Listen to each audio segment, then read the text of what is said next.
Masa sehatmu sebelum sakitmu. Selama Anda masih sehat, jaga teman-teman sekalian. Pakai dalam ketaatan. Nah kalau sudah sakit, susah. Udah nggak bisa buat apa-apa.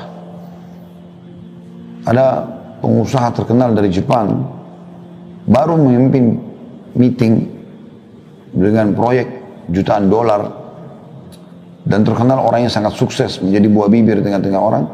Malam hari dia tidur, tiba-tiba stroke. Besok pagi dia sudah lupa semuanya ilmunya. Perusahaannya tinggal hanya membiayai dia sampai dia meninggal. Gitu kan? Orang tidak tahu kapan terjadi masa itu kepada dia. Jadi gunakan masa sehatmu sebelum sakitmu. Kesempatan emas. Kemudian yang ketiga, kayamu sebelum miskinmu. Mumpung kaya, sedekah. Kalau sudah miskin, sudah susah nanti. Mumpung kaya, umrohlah, hajilah. Bersedekahlah. Itu yang ketiga. Yang keempat, waktu luangmu sebelum sibukmu. Jadi kalau pas ada waktu kosong, pakai dengan hal yang baik, hal yang positif. Kalau hal yang berubah masih boleh, tapi kalau sudah masuk kepada hal yang haram, jangan. Tapi kesempatan emas, mumpung lowong, pakai untuk hal-hal yang bermanfaat. Dan yang terakhir, yang kelima adalah hidupmu sebelum matimu. Orang kalau sudah mati terputus amalnya, kecuali sebagian kecil. Mungkin bisa terjadi, ya, kalau dia sudah mempersiapkan amal jariah misalnya buat dia, dan seterusnya. Ya. Jadi ada seseorang di Yaman, kaya raya, miliarder. Dia orang yang baik sebenarnya. Tapi dia selama ini selalu sibuk mengembangkan usahanya terus. Satu waktu, ini yang membuat dia sadar, sampai diangkat kisahnya itu kisah tentang 2 kilo atau sekilo anggur. Penyebab dia sadar. Dia lewat, waktu dia mau ke rumahnya, ada orang yang baru petik anggur dari pohonnya, dijual di pinggir jalan. Dia lihat, buah ini ranum, kelihatannya segar sekali, dia beli. Sekilo atau 2 kilo kalau saya salah ingat, sekitar begitu.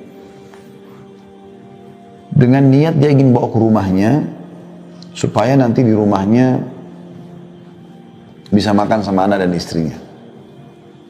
Begitu tiba di rumah, dia bilang sama anaknya sama istrinya, ini nanti sebentar habis sholat duhur kita makan sama-sama. Persiapkan aja, dikasihlah kepada mereka.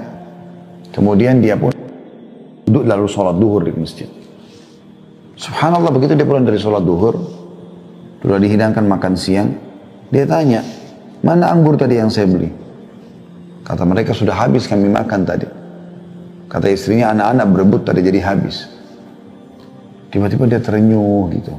Dia berpikir, apa yang sedang terjadi?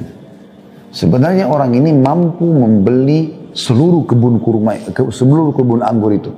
Karena dia orang kaya raya, mampu dia beli, bukan cuma sekilo 2 kilo. Tapi mungkin pada saat itu, memang dia beli untuk sama-sama dinikmati. Kenapa dia nggak dilibatkan?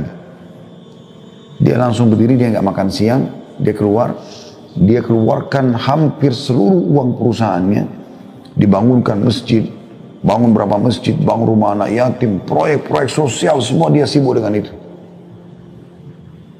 Orang-orang tiba-tiba heran melihat, karena dia tidak pernah lakukan itu. Setelah selesai proyek itu ada yang bertanya, kenapa Anda tiba-tiba melakukan semua ini? Dia bilang, gara-gara sekilo atau 2 kilo anggur. Dia ceritakan, saya beli, saya bawa ke rumah, ternyata saya mau makan sama-sama, mereka tidak memperdulikan keinginan saya itu. Padahal cuma sekilo anggur, atau 2 kilo anggur.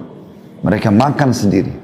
Maka bagaimana saya bisa harapkan mereka pada saat saya sudah meninggal, mereka akan membangun masjid buat saya, mereka akan berbuat amal saleh buat saya. Anggur saja mereka tidak mau sisain buat saya. Ini kan banyak terjadi begitu. Suami bawa makanan ke rumah, pulang pengen makan sudah nggak ada. Anak-anak sama istri sudah makan habiskan.